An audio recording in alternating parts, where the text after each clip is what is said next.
स्वागत है आपका मेरे YouTube channel all exam GK point पर। और आज की इम्पोर्टेंट वीडियो है उत्तराखंड एग्ज़ाम पेपर पर आधारित प्रैक्टिस सेट है, जिसमें आपको लगभग 50 क्वेश्चन मिलते हैं।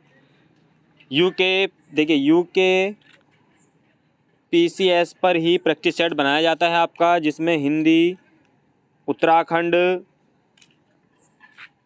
All over GK, reasoning, computer आदि से संबंधित क्वेश्चन होते हैं। देखिए 100 नंबर का आपका पेपर आएगा।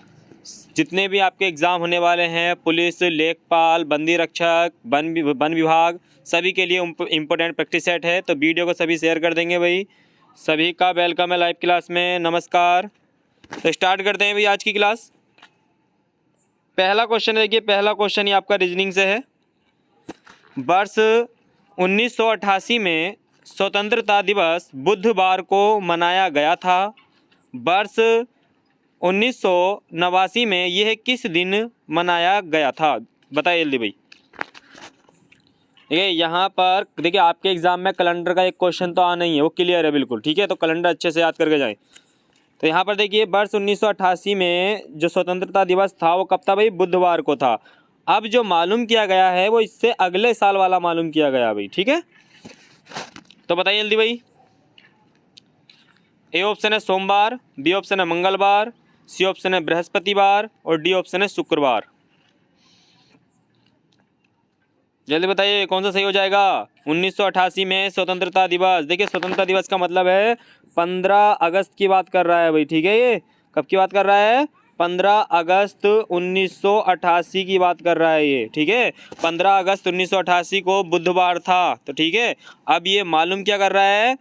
अब मालूम क्या कर रहा है ये? 15 अगस्त 1989 की बात कर रहा है ये, ठीक है। तो इसमें देखिए क्या करते हैं, इसमें देखिए क्या करते हैं, जो शेष दिन आता है, ठीक है। जैसे बुधवार है तो बुधवार में +1 कर देंगे भाई। तो बुधवार के बाद बृहस्पतिवार, जिसका सी था वो सही है भाई, ठीक है। बृहस्पतिवार इसका सही हो जाएगा भाई, सी वाला आंसर सही है। नेक्स्ट क्वेश्चन, ब्रिक संघ किस वर्ष ब्रिक्स में परिवर्तित हुआ? ए ऑप्शन है 2010, बी ऑप्शन है 2015, सी ऑप्शन है 2009 और डी ऑप्शन है 2012।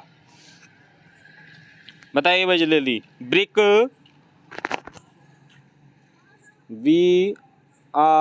VRIC, ब्रिक संघ किस वर्ष ब्रिक्स, VRICS, ब्रिक्स में परिवर्तित हुआ? जल्दी बताइए भाई। देखिए स्टार्टिंग में इसे क्या जाता है? ब्रिक कहा जाता था, बाद में इसका नाम क्या हो गया? ब्रिक्स हो गया। तो आपको बताना है कि इसका नाम ब्रिक्स कब हो गया था। ए ऑप्शन है 2010, बी ऑप्शन है 2015, सी ऑप्शन है 2009 और डी ऑप्शन है 2012। बताइए जल्दी भाई, जल्दी बताइए। ब्रिक्स संघ किस वर्ष? देखिए 2009 नहीं है इसका, ठीक है भाई। देखिए 2006 में स्थापित, ठीक है। 2009 में पहली बैठक और 2010 में इसका नाम क्या कर दिया गया? ब्रिक्स कर दिया गया, क्योंकि 2010 में दक्षिण अफ्रीका, ठीक है, 2010 में दक्षिण अफ्रीका ब्रिक में शामिल हो गया था। तो इसका नाम क्या हो गया? ब्रिक्स हो गया था भाई, ठीक है। इसका नाम क्या हो गया था?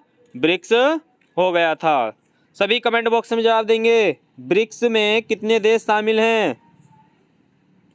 बताइए जल्दी भाई। ब्रिक्स में कितने देश शामिल हैं? जल्दी कमेंट बॉक्स में जवाब दीजिए। तो देखिए ब्रिक्स में कितने देश शामिल हैं भाई? 5 देश शामिल हैं। ब्रिटेन, रूस, इंडिया, चीन और दक्षिण अफ्रीका। प्रारंभ में कितने थे? 4 थे। तो 2010 से दक्षिण अफ्रीका भी इसमें शामिल हो गया, तो इसका नाम ब्रिक्स हो गया था। कब? 2010 से। तो ब्रिक्स में कितने सदस्य देश हैं? 5, और 5 के नाम भी मालूम करते थे। ये देखिए जो ब्रिक्स लिखा है ये देशों के नाम से ही मिलकर लिखा है, ठीक है। नेक्स्ट क्वेश्चन, जोशीमठ में नरसिंह मंदिर का निर्माण किसने करवाया था? ए ऑप्शन है बसंत देव, बी ऑप्शन है भूदेव, सी ऑप्शन है ललित सूरदेव और डी ऑप्शन है इष्टदेव। बताइए भाई जल्दी। जोशीमठ में नरसिंह मंदिर का निर्माण किसने करवाया था? जल्दी बताइए। तो जोशी मठ में नरसिंह मंदिर का जो निर्माण कराया था वो किसने कराया था? ए वाला आंसर सही है, बसंत देव ने कराया था भाई। नेक्स्ट क्वेश्चन, निम्न में से किस प्राचीन महाजनपद की राजधानी चंपा थी? ए ऑप्शन है अंग, बी ऑप्शन है मगध, सी ऑप्शन है बज्जी और डी ऑप्शन है काशी। बताइए भाई जल्दी जल्दी बताइए, जल्दी बताइए। तो देखिए अंग की राजधानी चंपा थी भाई, ए वाला आंसर सही है, अंग की राजधानी चंपा। सभी कमेंट बॉक्स में जवाब देंगे। मगध की राजधानी कहाँ थी? 16 महाजनपदों में मगध की राजधानी कहाँ थी? जल्दी बताइए, बताइए जल्दी।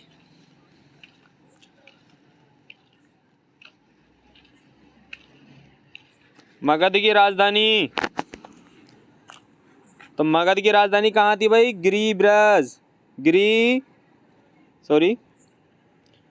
कहाँ थी भाई? देखिए राजगिरे भी कह सकते हैं हम भाई, राजगिरे या राजगीर, क्या कह सकते हैं? राजगीर या गिरिब्रज, ठीक है, क्या कह सकते हैं? गिरिब्रज। किसकी राजधानी? मगध की राजधानी है। नेक्स्ट क्वेश्चन, सिकंदर के पिता का नाम क्या था? जल्दी बताइए भाई, इंपॉर्टेंट क्वेश्चन आ गया भाई। सिकंदर के पिता का नाम क्या था? ए ऑप्शन है मेलकम, बी ऑप्शन है पुरु और डी ऑप्शन है डेरियस और डी ऑप्शन है फिलिप।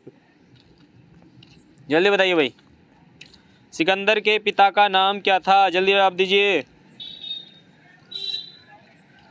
तो सिकंदर के पिता का नाम क्या था भाई? जिसका डी है वो सही है भाई, सिकंदर के पिता का नाम क्या था? फिलिप था भाई। सभी कमेंट बॉक्स में जवाब देंगे। सिकंदर के गुरु का नाम क्या था? जल्दी बताइए, सिकंदर के गुरु का नाम क्या था? जल्दी जवाब दीजिए।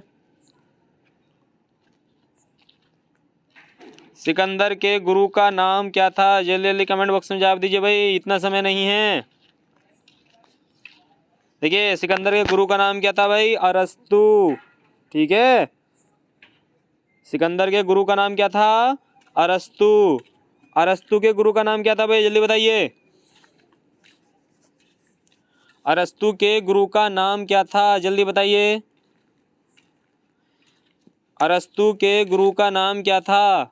देखिए अरस्तु के गुरु का नाम क्या था? प्लेटो, ठीक है। अरस्तु के गुरु का नाम क्या था? प्लेटो था भाई, इम्पोर्टेंट है। नेक्स्ट क्वेश्चन, हड़प्पा कालीन धोलावीरा स्थल किस नदी के किनारे स्थित था?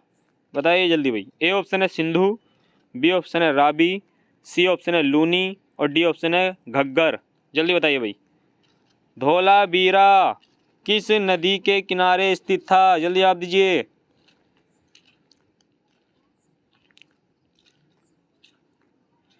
धोलावीरा किस नदी के किनारे स्थित था? जल्दी बताइए।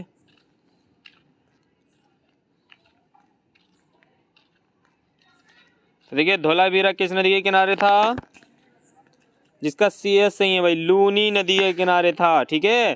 किस नदी के किनारे था? लूनी नदी के किनारे था। नेक्स्ट क्वेश्चन, पाटलिपुत्र जिस वर्तमान में पटना के नाम से जाना जाता है का संस्थापक कौन था? बहुत आसान क्वेश्चन है, कई बार क्लास में रिपीट भी हो चुका है क्वेश्चन भाई। पाटलिपुत्र की स्थापना किसने की थी? ए ऑप्शन है बिंबिसार, बी ऑप्शन है अजातशत्रु, सी ऑप्शन है अशोक और डी ऑप्शन है उदयन। जल्दी बताइए भाई, पाटलिपुत्र की स्थापना किसने की थी?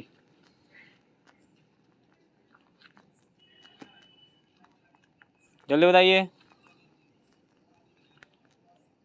तो पाटलिपुत्र की जो स्थापना की थी वो किसने की थी? जिसका डी है वो सही है भाई, उदयन ने की थी भाई पाटलिपुत्र की स्थापना। सभी कमेंट बॉक्स में जवाब देंगे। बिंबिसार किस वंश का संस्थापक था?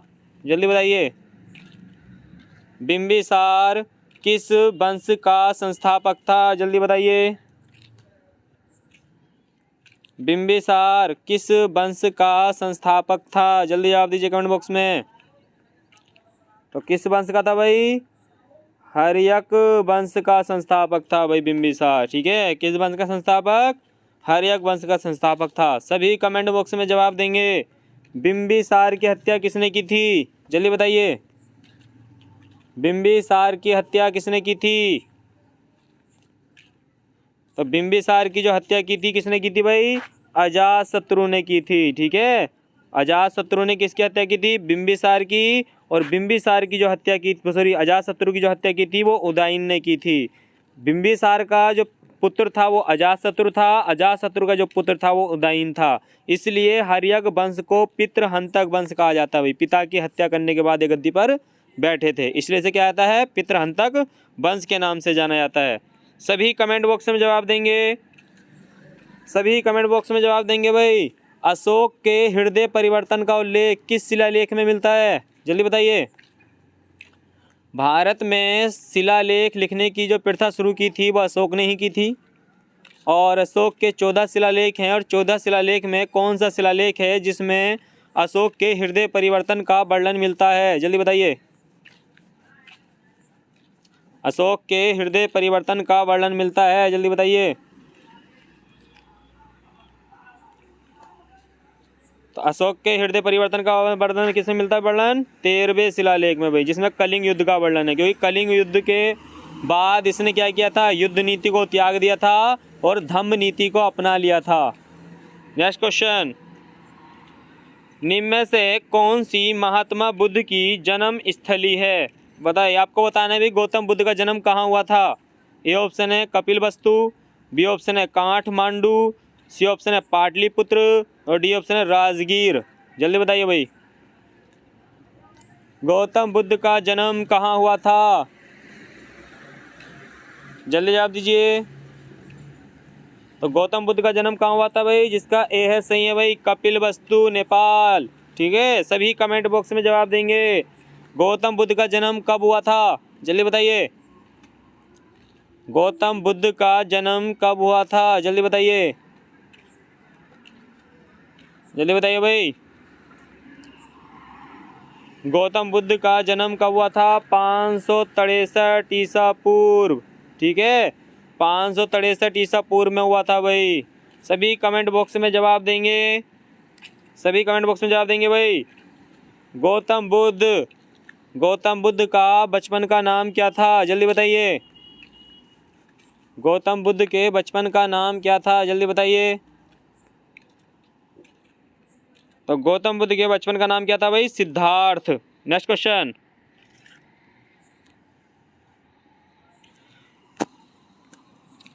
क्वेश्चन है 6ठी सदी ईसा पूर्व में कौशल जनपद की राजधानी कौन सी थी? कौशल की राजधानी बतानी है भाई आपको। ए ऑप्शन है अवंती, बी ऑप्शन है अमरावती, सी ऑप्शन है श्रावस्ती, और डी ऑप्शन है मथुरा। जल्दी बताइए भाई, 6ठी सदी ईसा पूर्व में कौशल जनपद की राजधानी कौन सी थी? जल्दी बताइए। देखिए, 16 महाजनपदों में कौशल था, कौशल की राजधानी बतानी है आपको। तो कौन सी थी भाई? मैंने आपको पीछे ही बताया था, कौशल हमारा फ्रेंड है और कहाँ रहता है? बस्ती में रहता है। तो कौन सी हो गई? सी वाला, श्रावस्ती। ठीक है, तो आप इस तरीके से याद कर सकते हैं कि कौशल हमारा फ्रेंड है और वो बस्ती में रहता है। तो बस्ती का मतलब श्रावस्ती में रहता है। ठीक है, तो इसका सी वाला आंसर सही है। सभी कमेंट बॉक्स में जवाब देंगे भाई।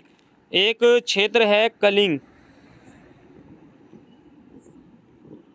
आप सभी को बताना है कलिंग की राजधानी कहाँ थी? जल्दी बताइए भाई, कलिंग की राजधानी कहाँ थी? जहाँ कलिंग युद्ध हुआ था। ठीक है, यहीं पे कलिंग युद्ध है, उड़ीसा। कलिंग की राजधानी कहाँ थी? जल्दी बताइए,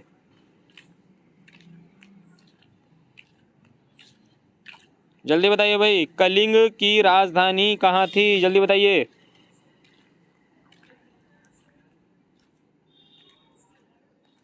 तो देखिए, कलिंग की जो राजधानी थी भाई कहाँ थी? तोसली।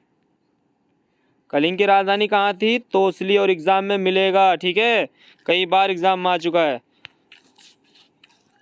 नेक्स्ट क्वेश्चन, किस संवैधानिक संशोधन द्वारा शहरी स्थानीय शासन की संवैधानिक दर्जा दिया गया था? जल्दी बताइए भाई, शहरी स्थानीय स्वशासन को संवैधानिक दर्जा कब दिया गया था? जल्दी बताइए। किस संवैधानिक संशोधन द्वारा शहरी स्थानीय स्वशासन को संवैधानिक दर्जा दिया गया था? ए ऑप्शन है 72वां, सी ऑप्शन है 73वां, बी ऑप्शन है 73वां, सी ऑप्शन है 74वां और डी ऑप्शन है 71वां। जल्दी बताइए भाई, जल्दी बताइए। शहरी स्थानीय शासन को संवैधानिक दर्जा दिया गया था, तो देखिए कब दिया गया था? 74वें संविधान संशोधन 1993 में, ठीक है। 74वें संविधान संशोधन 1993 के द्वारा 12वीं अनुसूची में, कौन सी अनुसूची में? 12वीं अनुसूची में शहरी स्थानीय स्वशासन का उल्लेख किया गया था, ठीक है। तो शहरी स्वशासन की बात आएगी तो 74वां, अगर आपसे खाली मालूम करता है स्थानीय स्वशासन तो 73वां संविधान संशोधन हो जाता, ठीक है। जो देखिए जो ग्रामीण है इसमें पंचायतें हैं, तो पंचायतों वाला कौन सा, जो पंचायतें हैं पंचायतों के लिए कौन सा हुआ था? 73वां संविधान संशोधन 1992-93 हुआ था भाई, ठीक है। इसमें जो ग्रामीण स्थानीय स्वशासन था उसको संवैधानिक दर्जा दिया गया। इसमें त्रिस्तरीय पंचायतें थीं, और लेकिन शहरी स्वशासन का जो प्रावधान यानी संवैधानिक दर्जा दिया गया वो 74वें संविधान संशोधन 1993 के द्वारा और 12वीं अनुसूची में जोड़ा गया था। और 12वीं अनुसूची में शहरी स्वशासन संबंधित 18 विषय हैं। सभी कमेंट बॉक्स में जवाब देंगे भाई। सभी स्थानीय स्वशासन से संबंधित कौन सी अनुसूची है? जल्दी बताइए भाई शहरी स्वशासन से तो संबंधित 12वीं है, तो आपको बताना है ग्रामीण स्थानीय स्वशासन से संबंधित यानी पंचायतों से संबंधित कौन सी अनुसूची है? जल्दी बताइए। तो 11वीं अनुसूची है भाई, ठीक है। और जी देखिए यहाँ पर इंपॉर्टेंट क्वेश्चन हो जाएगा। 11वीं अनुसूची में पंचायतों से संबंधित कितने विषय हैं? 29 विषय हैं भाई। नेक्स्ट क्वेश्चन, भारत के सर्वोच्च न्यायालय का क्षेत्राधिकार किसके द्वारा बढ़ाया जा सकता है? इंपॉर्टेंट क्वेश्चन है, स्क्रीनशॉट ले लेना है, कॉपी में ऐड कर लेना इसे। भारत के सर्वोच्च न्यायालय यानी सुप्रीम कोर्ट, अनुच्छेद 124, सर्वोच्च न्यायालय का क्षेत्राधिकार किसके द्वारा बढ़ाया जा सकता है? ए ऑप्शन है भारत के राष्ट्रपति द्वारा, बी ऑप्शन है संसद द्वारा प्रस्ताव पारित करके, सी ऑप्शन है संसद द्वारा विधि बनाकर और डी ऑप्शन है भारत के मुख्य न्यायाधीश से परामर्श करके राष्ट्रपति द्वारा। जल्दी बताइए भाई कौन सा सही हो जाएगा भाई, जल्दी बताइए। तो भारत में के सर्वोच्च न्यायालय का क्षेत्राधिकार किसके द्वारा बढ़ाया जा सकता है भाई? देखिए जिसका सी है वो सही है भाई, संसद द्वारा विधि बनाकर बढ़ाया जा सकता है भाई, डी वाला नहीं होगा। नेक्स्ट क्वेश्चन, मंत्रिपरिषद सामूहिक रूप से किसके प्रति उत्तरदायी होती है? वेरी वेरी इंपॉर्टेंट क्वेश्चन है, यूके पीसीएस इस क्वेश्चन को मालूम नहीं करता है। मंत्रिपरिषद सामूहिक रूप से किसके प्रति उत्तरदायी होती है? ए ऑप्शन है प्रधानमंत्री, बी ऑप्शन है राष्ट्रपति, सी ऑप्शन है राज्यसभा और डी ऑप्शन है लोकसभा। बताइए जल्दी भाई। तो मंत्रिपरिषद सामूहिक रूप से किसके प्रति उत्तरदायी होती है? तो देखिए सामूहिक रूप से बात चल रहा है तो समूह किसमें होता है? लोकसभा में होता है भाई, ठीक है। तो इसका डी वाला आंसर सही है, लोकसभा में। मंत्रिपरिषद सामूहिक रूप से किसके प्रति उत्तरदायी होती है? लोकसभा के प्रति उत्तरदायी होती है। अगर क्वेश्चन होता कि व्यक्तिगत रूप से किसके प्रति उत्तरदायी होती है, तो व्यक्तिगत रूप से राष्ट्रपति के प्रति उत्तरदायी होती है। नेक्स्ट क्वेश्चन, अर्थ के आधार पर वाक्य भेद है। ए ऑप्शन है सरल वाक्य, बी ऑप्शन है विस्मय आदि बोधक वाक्य, सी ऑप्शन है संयुक्त वाक्य और डी ऑप्शन है मिश्र वाक्य। बताइए भाई जल्दी। अर्थ के आधार पर वाक्य भेद है, जल्दी बताइए।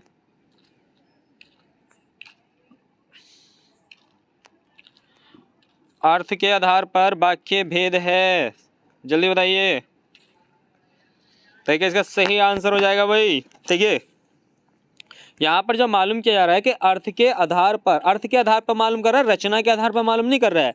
तो अर्थ के आधार पर कौन सा जाएगा? बी वाला, क्योंकि अर्थ के आधार पर कितने होते हैं भाई? वाक्य के 8 भेद होते हैं, ठीक है। अर्थ के आधार पर 8 भेद होते हैं, रचना के आधार पर 3 होते हैं, सरल वाक्य, संयुक्त वाक्य और मिश्र वाक्य। तो इसमें अर्थ के आधार पर मालूम किया है, बी वाला सही हो जाएगा। नेक्स्ट क्वेश्चन, मैं चलती थी मैं का बहुवचन क्या होगा? ए ऑप्शन है हम, बी ऑप्शन है वे, सी ऑप्शन है तुम और डी ऑप्शन है सब। बताइए भाई, मैं का बहुवचन क्या होगा? जल्दी बताइए भाई, मैं का बहुवचन क्या होगा? जल्दी बताइए, मैं का बहुवचन। और कभी कभी हम बहुवचन का प्रयोग कर देते हैं, सिंगल भी होते हैं। देखिए ए वाला आंसर सही है हम, ठीक है। जैसा होता है ना, कई बोलचाल में बोल देते हैं, अधिकतर कुछ लोगों में आदत भी होती है बोलने की इस तरीके से, जैसे कि मैं काशीपुर जाऊंगा, तो वो मैं की जगह क्या बोल देते हैं, हम काशीपुर जाएंगे। तो हम का मतलब वो जाएगा तो अकेला, सबको साथ में लपेट लेता है कभी कभी। तो यहाँ पर क्या हो जाएगा, मैं का बहुवचन क्या होता है, हम। नेक्स्ट क्वेश्चन, इकेबाना जापानी कला है। ये क्वेश्चन रिपीट हो गया भाई, क्वेश्चन पीछे वीडियो में किसी में था ये। इकेबाना जापानी कला है। ए ऑप्शन है फूलों की व्यवस्था की, बी ऑप्शन है आधुनिक चित्रकला की, सी ऑप्शन है पादप रचना करने की, डी ऑप्शन है कृषि पद्धति की। जल्दी बताइए भाई, इकेबाना जापानी कला है, जल्दी बताइए। फूलों की व्यवस्था की, आधुनिक चित्रकला की, सी ऑप्शन है पादप रचना करने की और डी ऑप्शन है कृषि पद्धति की। तो देखिए इकेबाना क्या है भाई, इसका ए वाला आंसर सही है, फूलों की व्यवस्था की। ठीक है, next question, OPEC organization of the petroleum exporting countries.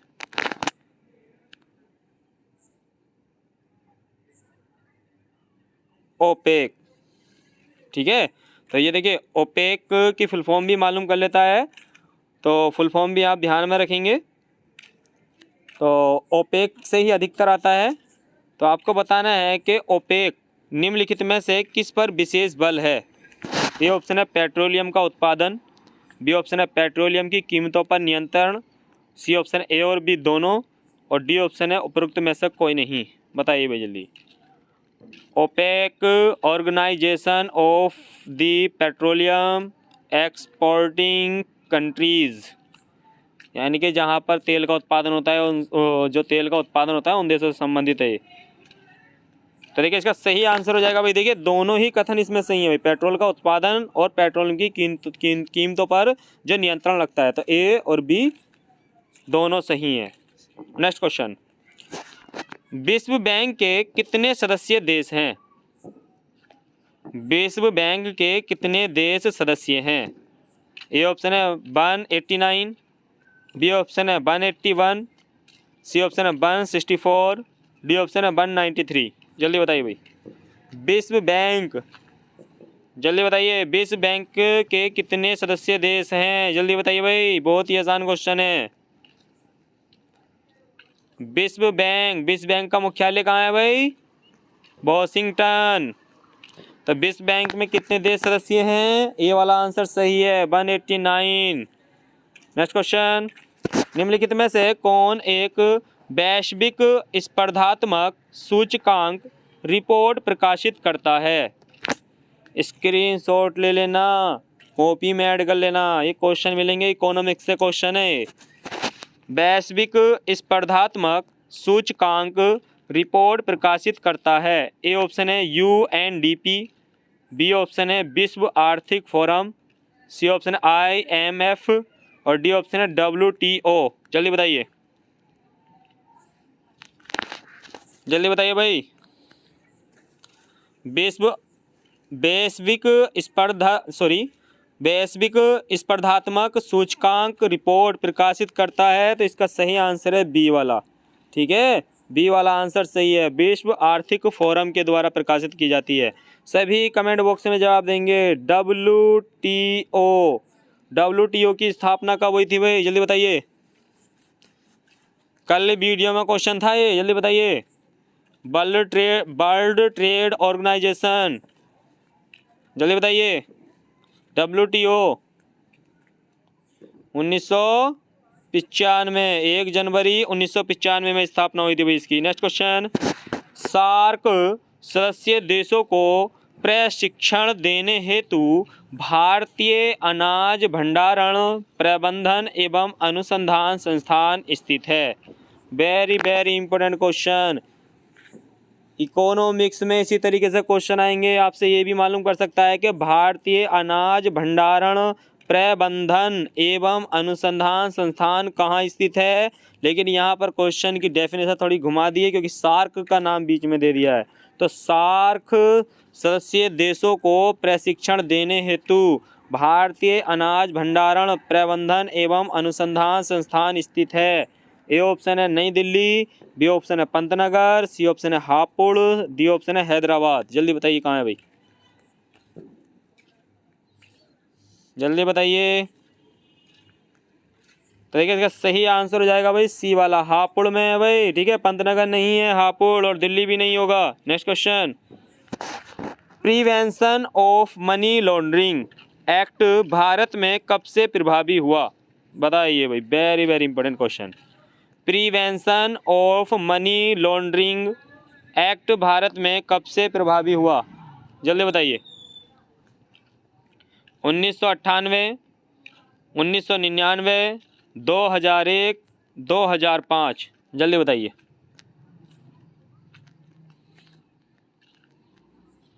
जल्दी बताइए भाई। तो prevention of money laundering act Bharat में कब से प्रभावी हुआ, तो देखिए इसका सही आंसर है डी वाला 2005। देखिए जो प्रस्ताव है वो 2002 में है भाई, जो अनुमति मिली है वो 2003 में इसे अनुमति मिली है, लेकिन जो लागू हुआ है वो 2005 से हुआ है। ठीक है, तो prevention of money laundering act Bharat में कब से प्रभावी हुआ, 2005 से। नेक्स्ट क्वेश्चन, डैश को उत्तराखंड का उबलता ताल कहा जाता है, बताइए भाई। कौन सा ताल है उत्तराखंड का जिसे उबलता हुआ ताल कहा जाता है। ए ऑप्शन है सात ताल, बी ऑप्शन है नैन ताल, सी ऑप्शन है बायां ताल और डी ऑप्शन है इनमें से कोई नहीं। बताइए जल्दी भाई, जल्दी बताइए। तो देखिए इसका सही आंसर हो जाएगा भाई, जिसका सी है वो सही है भाई, बायां ताल। ठीक है, सही आंसर क्या हो जाएगा, बायां ताल। नेक्स्ट क्वेश्चन, गदर पार्टी का संस्थापक कौन था, जल्दी बताइए भाई। गदर पार्टी की जो स्थापना की थी वो किसने की थी, गदर पार्टी का संस्थापक कौन था। ए ऑप्शन है लाला हरदयाल, बी ऑप्शन है लाला ओमदयाल, सी ऑप्शन है राय दयाल और डी ऑप्शन है इनमें से कोई नहीं। जल्दी बताइए। गदर पार्टी का संस्थापक, गदर पार्टी की स्थापना किसने की थी भाई, जल्दी बताइए। तो गदर पार्टी की जो स्थापना की थी वो किसने की थी, लाला हरदयाल ने की थी भाई। नेक्स्ट क्वेश्चन, निम्नलिखित अंग्रेजों में से कौन था जिसने सर्वप्रथम भगवत गीता का अंग्रेजी में अनुवाद किया था। अंग्रेजी में अनुवाद भगवत गीता का। ए ऑप्शन है चार्ल्स जॉन्स, बी ऑप्शन है चार्ल्स विल्किंस, सी ऑप्शन है जॉन हैरी और डी ऑप्शन है इनमें से कोई नहीं। जल्दी बताइए भाई, भगवत गीता का अंग्रेजी अनुवाद किसने किया था, जल्दी बताइए। भगवत गीता का अंग्रेजी में अनुवाद, जल्दी कमेंट बॉक्स में जवाब दीजिए। तो भगवत गीता का अंग्रेजी में जो अनुवाद किया था वो किसने किया था, बी वाला आंसर सही है भाई, चार्ल्स विल्किंस ने किया था। नेक्स्ट क्वेश्चन, उत्तराखंड की पहाड़ियों में चाल खाल का संबंध निम्न में से किससे है, जल्दी बताइए भाई। उत्तराखंड की पहाड़ियों में चाल खाल का संबंध निम्न में से किससे है। ए ऑप्शन है जल संरक्षण, बी ऑप्शन है अग्नि संरक्षण, सी ऑप्शन है वन संरक्षण और डी ऑप्शन है इनमें से कोई नहीं। जल्दी बताइए।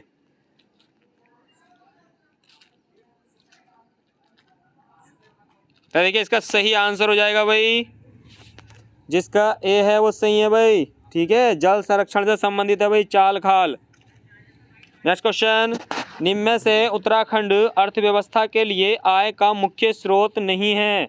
आय का मुख्य स्रोत नहीं है। ए ऑप्शन है वन संपदा, बी ऑप्शन है पर्यटन, सी ऑप्शन है फिल्म उद्योग और डी ऑप्शन है खनन। जल्दी बताइए भाई। इनमें से उत्तराखंड अर्थव्यवस्था के लिए आय का मुख्य स्रोत नहीं है, जल्दी बताइए भाई। देखिए भाई, मुख्य स्रोत नहीं है मालूम किया जा रहा है।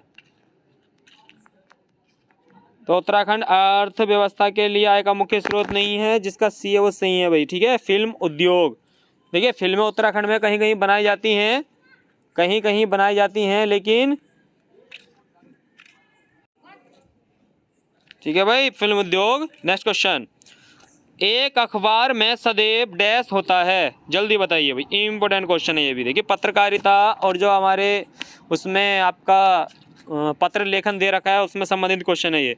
एक अखबार में सदैव होता है, ए ऑप्शन है समाचार, बी ऑप्शन है कागज, सी ऑप्शन है एडिटर और डी ऑप्शन है विज्ञापन। बताइए भाई जल्दी जल्दी, जल्दी बताइए।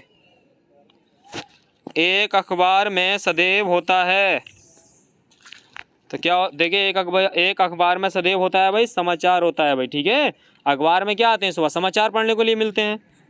ठीक है, अखबार कागज का होता है, कागज नहीं, एडिटर भी नहीं है, विज्ञापन भी नहीं होता है। ठीक है, ए वाला आंसर सही है इसका। नेक्स्ट क्वेश्चन, राष्ट्रीय दृष्टि बाधिता संस्थान उत्तराखंड के किस शहर में स्थित है? राष्ट्रीय दृष्टि बाधितार्थ संस्थान उत्तराखंड के किस शहर में स्थित है? ए ऑप्शन है हरिद्वार में, बी ऑप्शन है देहरादून में, सी ऑप्शन है नैनीताल में, डी ऑप्शन है उधम सिंह नगर में। जल्दी बताइए।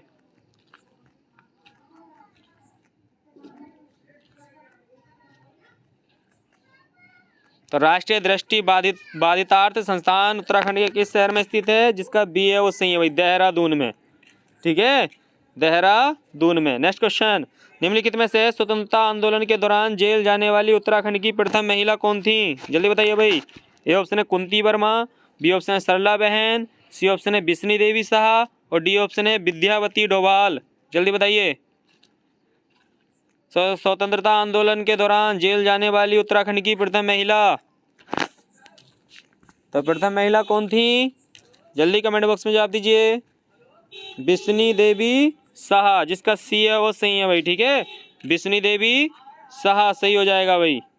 नेक्स्ट क्वेश्चन, जिस वाक्य में दो या दो से अधिक स्वतंत्र उपवाक्य